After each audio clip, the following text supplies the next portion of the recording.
Bonjour à tous et bienvenue dans ce nouvel épisode de Road Trip BOE. Aujourd'hui, on part découvrir Jodogne.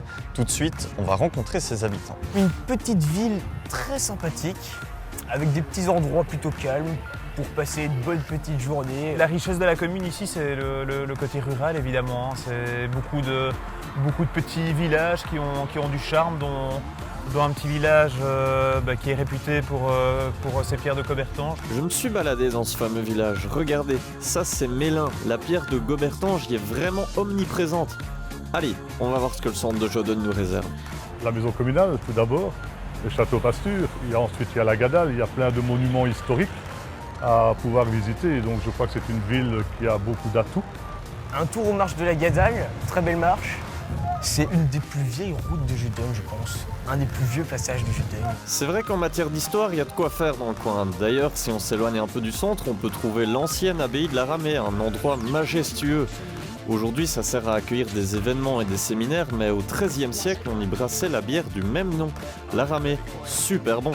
En parlant d'édifices religieux, je vous ramène dans le centre. Il y en a qui valent le détour. Il y a quand même l'église de Saint-Médard, une belle église, je crois, du XIIIe siècle, qui vaut la peine aussi.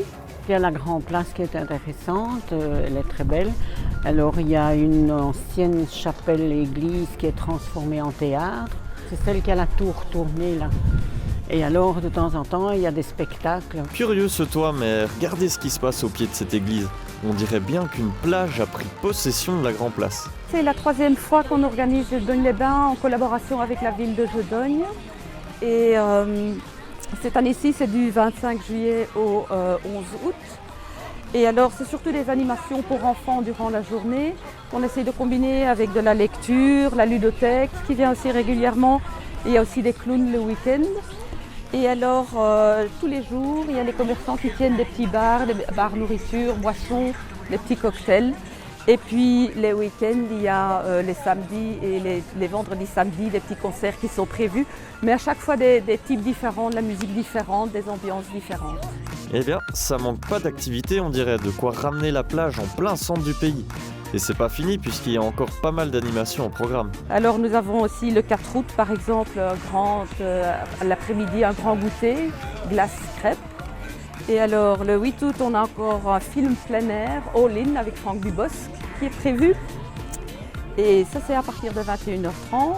Et puis le dernier jour il y a un grand barbecue à partir de midi. Il me fait plutôt envie ce barbecue. Va falloir se montrer patient d'ici là. D'ailleurs, on peut venir planter son parasol quand sur cette plage? C'est tous les jours à partir de 10h du matin jusqu'à 21h, les week-ends jusqu'à 23h. Et alors sur internet et dans les commerces aussi, il y a partout les programmes détaillés, des flyers. Merci à tous d'avoir suivi cet épisode de Road Trip BOE à Jodogne. Vous en faites pas, on se retrouve très vite pour un nouvel épisode. Cap à l'ouest du Brabant wallon cette fois-ci puisqu'on ira visiter Rebec.